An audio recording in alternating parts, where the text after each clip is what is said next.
내용을 좀 정리해 보면 이제 국민의힘이라는 정당이 계엄, 이 내란의 상황에서 어떤 역할을 했느냐를 따져야 되는 것은 필요하다. 다만 위원정당 해산이라는 것이 저희가 이 방송에서도 그 얘기 참 많이 했었는데 국민의힘이 지금 망할 힘도 없다. 예.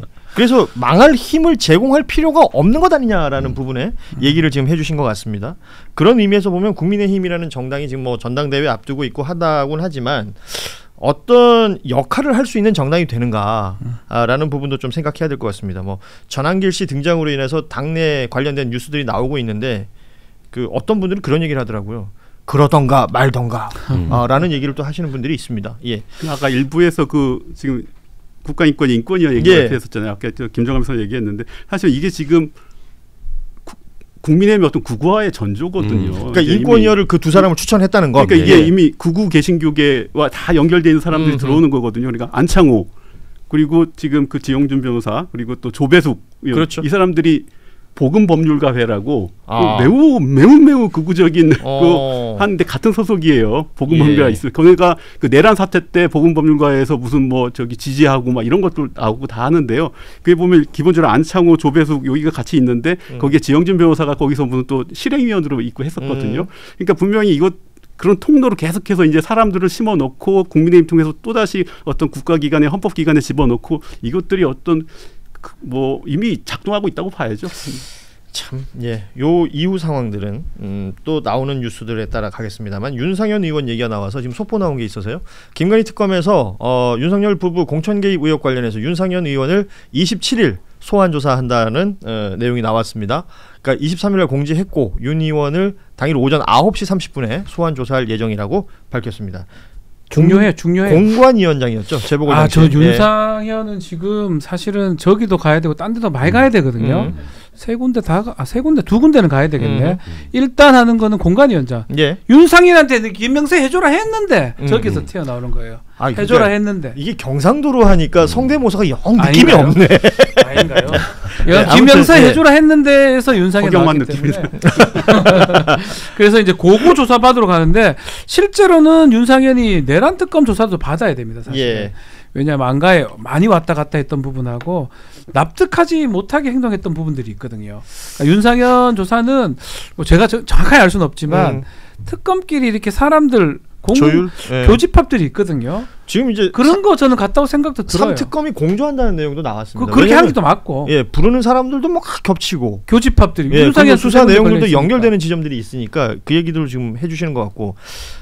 우리 박준 변호사 이제 군 법무관 출신이시기도 하고 군에 관련된 정보도 많으신데 한겨레 단독 내용 요것 좀 정리해 주세요. 문상호 전 정보사령관 있죠.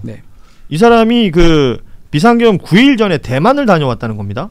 그 전에 아시다시피 몽골에 있는 주 북한 대사관에 이 정보사 직원들이 접촉하려다가 체포되는 상황들이 있었습니다. 그것도 문상호 사령관이 직접 현지 가가지고 정리해서 돌아왔다는 거예요. 그리고 문상호 사령관은 그 전에 우리 정보요원들 명단 노출돼가지고 잘리니 많이 했던 사람인데 맞아요. 그 이후 상황들이 이렇게 연결이 됐던 겁니다. 12월 3일 비상계엄 9일 전에 대만 가서 했던 일을 보니까 이것은 정보사 내부 사정에 밝은 군 관계자가 22일 한겨레에 전한 내용인데 대만의 집권당이 민진당이라고 있어요. 여기는 중국을 약간 싫어하고 미국을 좋아하는 요런 정당이라고 알려져 있죠.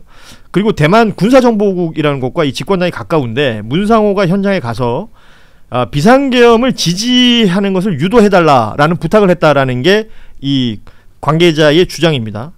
당시에 정보사 요원들 얘기들 아까 몽골 얘기했던 것들까지 다 연결해 보자면 그러니까 비상계엄이 있을 걸 알았고 비상계엄을 해외에 있는 어떤 세력들에게 지지해달라는 부탁까지 하고 그리고 실제로 봤더니 민진당이 12월 4일 날 할 뻔했어요. 공식 SNS 계정에 계엄 지지하는 글을 올렸다가 논란이 되니까 삭제를 했더라고요.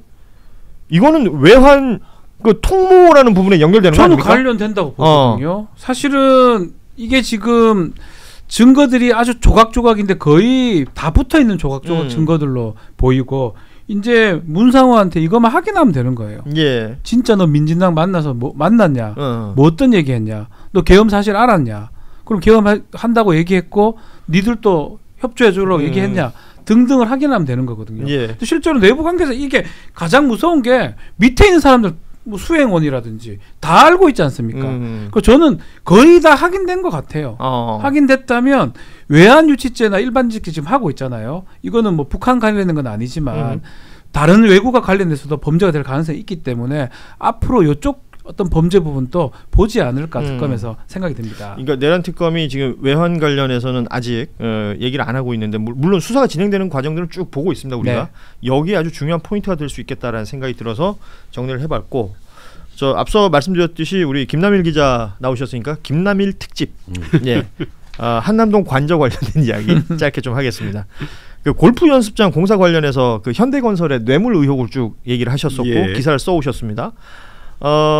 뭐 관저의 골프 연습장 혹은 관저의 불법 증축 뭐 이런 마찬가지 내용으로 보자면 계약서가 없이 공사가 먼저 시작이 되고 예. 그리고 이게 현대건설이 전면에 등장하는 것이 아니라 하청을 주고 예. 하청에 하청을 주고 네. 이렇게 진행이 됐다라는 내용. 그러다 보니 처음에 진행됐던 공사비보다 하청 가면서 공사비가 늘어났다. 네. 그러면 요 차익은 누가 먹느냐? 요 얘기예요. 그러니까 보면 일반적으로 이 공사라는 게 원청이 있고 하청을 주고 또 재하청을 주면서 어떤 거기 중간에 업체들이 이제 이익을 남겨야 되잖아요. 네. 그래서 애초에 원청이 하청을 줄 때는 얼마큼 돈을 떼고 그만큼 예. 주고 그러면 그 하청업체는 또 자기 이익을 남기고 나머지 그 돈만큼 재하청을 주고 예. 그래서 이제 나오는 게 맨날 부실공사니 뭐 너무 예. 이건데 정작 공사에 쓸 돈이 예. 없어지는 어쨌든 그렇게 되는 건데 하청 구조라는 게 이거는 좀 반대예요. 이 그 골프장 그 관저에 있는 골프장 건물은 먼저 경호처가 알려진 바로는 현대건설과 계약을 합니다. 예. 뭐 1억 3천이라고 했지만 실제 저희가 보도했던 거는 뭐 그중에 8천만 원 정도만 실제 액수고 그것도 경호처 예산이라 왜 경호처 예산으로 골프 시설 짓냐 이 논란이 나왔던 거고요. 예. 그다음에 현대건설이 이제 자기네 계열사들도 있어요. 뭐 근데 거기다가 안 주고 하지만 뭐 액수가 작은 건물이긴 하죠. 현대건설의 어떤 캐파에 비하면은. 예. 그런데 어디 저 이상한 포르테라인이라는 업체에다가 아니요 외주업체에서 그냥 줘요. 일괄하도급입니다. 근데 건설산업기본법에 일괄하도급은 불법이에요. 그렇죠. 게다가 이게 대통령 관저라는 어떤 보안시설인데 한마디로 그걸 갖다 생뚱맞게 현대건설이 아니라 어디 이상한 외부업체에다 주는 거 이것도 이상한데 어쨌든 그걸 떠나서 그 포르테라에 있는 1차 하청업체는 이제 한 30개 정도 되는 이제 짜잘한 업체들에게 다 또 찢어서 줍니다. 아하. 뭐 골조를 세우고 뭐 안에 무슨 인테리어하고 골프 뭐 퍼팅 시설 깔고 예. 그러니까 뭐 파트별로 다 하도급을 준다. 방음벽 뭐 설치하고 뭐 이런 것들을 다 찢어주는데 근데 오히려 그 넘어가는 공사비가 더 커진 거예요. 애초에 계약액보다. 그러니까 누가 그럼 남겨먹지 않고 손해보는 장사를 했다는 거죠. 그래서 이제 그 차액을 그러면 누가 줬냐 했을 때 이제 저희가 처음 보도했던 게 국가정보원 특수활동비라는 얘기가 감사원 감사원장에서 나왔다는 얘기가 있고 예. 그다음에 이제 현대건설의 어떤 대납. 그러니까 대납이라는 게 이게 대가성을 바라고 뇌물의 형태다. 예, 그렇게 되고 또 이제 나오는 게 경호처 비자금 그동안 수없이 이런 식의 건설 관행에서 이 쌓아놓은 빈 돈을 했을 것이다 이런 게 있는데 그것도 있잖아요. 그러니까 김용현이라는 그 당시 경호처장이 대통령한테 잘 보이려고 그 자신들의 쌈짓돈 같은 것을 이렇게 썼다. 그러니까 일종의 그 윤석열에게 바치는 선물 같은 개념. 뭐 그런 개념이 있죠. 왜냐하면은 이게 통상은 경호처 시설관리부장이 본인이 어떤 진두지휘해야 될 공사예요. 예. 근데 그때 김용현하고 얼마 전에 관둔 병무청장 했던 김종철 전 차장, 경호처 차장 이 두 사람이 내가 우리들이 할 테니 넌 빠져.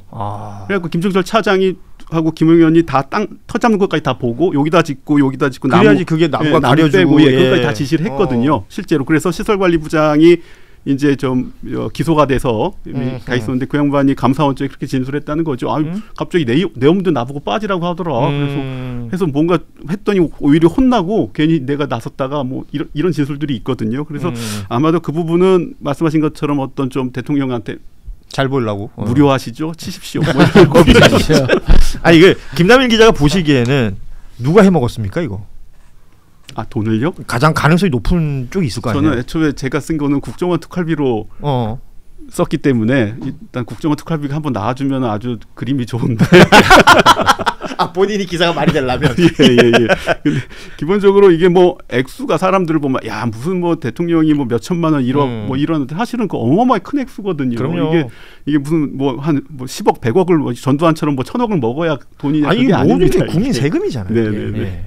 그리고 이게 저희가 계속 제가 관저 기사를 썼던 게 관저 뭐 일일 특파권을 얻기 위해서 계속 기사를 쓴 게 아니라 이거 좀 수사를 하라고 쓰는 거거든요. 근데 아직은 지금 진행이 안 되죠. 이게 김건희 특검팀의 수사 대상이 돼야 되는데 지금 나오는 게 삼부토건이나 아니면은 뭐 IMS 이런 쪽으로 많이 나와요. 수사가 되고 있어요. 이게 사실 보면은 중요한 수사고 그 부분들의 관련자들 보면 분통 터지는 돈 띠먹는 것도 많고 이것들이 이러고 살았단 말이야 하는 게 있는데 다만 제가 봤을 때는 뭐 제가 이 기사를 써서가 아니라 어떤 김건희 씨의 어떤 직접적 관련성과 가벌성을 봤을 때 관저가 1순위인 것 같아요. 나머지들은 뭔가 중간에 뭔가 김건희를 팔아서 해먹은 것도 있고 그러니까 실제 이걸 갖다 김건희와 연관성을 따져봤을 때 김건희까지 함께 기소했을 때 그러면 법원에서 김건희가 유죄를 받아낼 수 있을 사건이니까 그건 굉장히 법리적으로 따져봐야 할 부분이고 다만 관저는 이거는 계약서도 쓰기 전에 이미 공사를 들어갔거든요. 21g이. 그러니까 뭐 여기다가 욕조 늘려주세요. 흰옥기 욕조 설치하세요. 이런 도배지 벽을 이거 발라주세요. 이걸 집주인이 안 하고 막 경호처가 업자가 가서 자기 마음대로 하는 경우가 없거든요. 계약서 쓰기 전에 그런 걸 지시할 사람이 누군가? 김건희죠. 김건희밖에 없어요. 그 말은 직권남용의 공범으로 딱 떨어지는 건데 이걸 왜 수사를 아직 안 하고 있나 모르겠어요. 어찌 보면 사이즈는 작을 수 있으나 가장 직접적인. 너무 쉬워서 나중에 하려고 아껴두고 계신 건가? 뭐 그 얘기. 그러니까 김남일 기자 지금 기사를 쓰고 있는 취지를 설명해 주신 것 같습니다.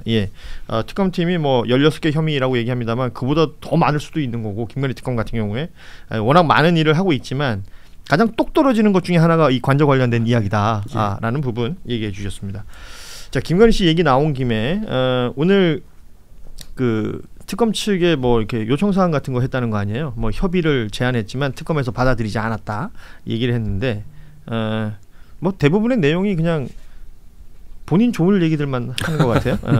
그건 뭐 특검이 받아줄 것 같지는 않고 요 상황까지 우리가 지금 보고 있는 내용들이 진행이 되는 것이고 강선우 여가부 장관 후보자가 자진 사퇴했다는 내용이 지금 실시간으로 뭐 가장 뜨거운 뉴스가 돼서 나오고 있고 댓글창에서도 저희가 다루는 내용과 상관없이 강선우라는 이름이 많이 보이는 일련의 상황들이 오늘 진행이 됐습니다. 그러니까 사퇴 나오기 전에 박찬대 의원이 먼저 사퇴 촉구를 한 20분 전쯤에 그게 이제 사전에 어떤 언질이 있었냐 보니까 이 들어오기 전에 뭐 보다 보니까 지도부는 당 지도부는 몰랐던 것 같고 그럼 박찬대 의원은 어떻게 알았냐 뭔가 촉이 있었냐 뭔가 언질을 받았냐 뭐 이런 게 약간 전당대회랑 얽히면서 약간 좀 여러 해석이 나온 것 같더라고요. 그리고 김건희 씨 같은 경우는 그랬다고 하네요. 이제 몸이 안 좋으니까 조사는 좀 성실히 받을 테니까 하루에 조금씩 저 이렇게 자주 나갈 테니까 조금씩 자주 받자 뭐 이런 식의 제안을 했다 그래요. 웃기네요. 분량을 채우려고 그러나 본데 저 일종의 신용카드 할부하는 느낌 아니에요, 저건? 불가능한 수사 대상자가 할 수 있는 이야기가 아니죠. 불가능한 얘기입니다. 저게 굉장히 특권 의식이라고 봐요. 내가 이 정도로 얘기하면 좀 들어주지 않을까? 나야. 예전에는 검사 불러다가 조사받던 사람이야. 근데 내가 간대지 않니? 좀 쪼개서 받자. 뭐 이런 식의 생각 자체가. 통상은 한 번에 통으로 수사받는 거를 좋아하는데 제가 봤을 때 이걸 쪼갠다고 했을 때 만약에 그러면은 김건희 쪽과 변호인들의 생각은 뭐였을까? 뭔가 계속 불러서 뭔가 이 동정심 유발 그러니까 뭐 이런 것들이 있을 것 같아요. 그렇죠. 뭐 비슷한 생각인데 시간 끌기 하고 그리고 계속해서 뭐 노출되는 뉴스들은 많을 테니까 뭐 일종의 동정론을 좀 그렇죠. 하는 그 이제 뭐 여론전 이런 것들 한 3번 정도 불려간 다음에 갑자기 안 나간다 쓰러질 수도 있는 거예요. 갔더니 너무 빡세게 조사하더라. 나 갑자기 우울증 올라와. 뭐 이런 얘기도 할 수 있는 거 아니에요? 그러려고 하는 것 같아요. 아무튼 뭐 이해하기 힘든 일들이. 근데 중요한 거는 특검이 이런 지하에 거절했다는 거. 자, 오늘 여기까지 함께 하겠습니다. 뉴스다이브 함께 해주신 분 고맙고요. 오늘 동접도 좋았고 이후에 클립 조회수도 좋길 기대하면서 오늘은 마무리하겠습니다. 세 분 함께 해주셨는데요. 김정환 변호사, 박지훈 변호사, 김남일 기자 고맙습니다. 또 다음 시간에 뵙도록 하고 뉴스다이브도 여기서 인사드리겠습니다. 저희는 내일 오후 3시 30분에 다시 찾아뵙겠습니다. 고맙습니다.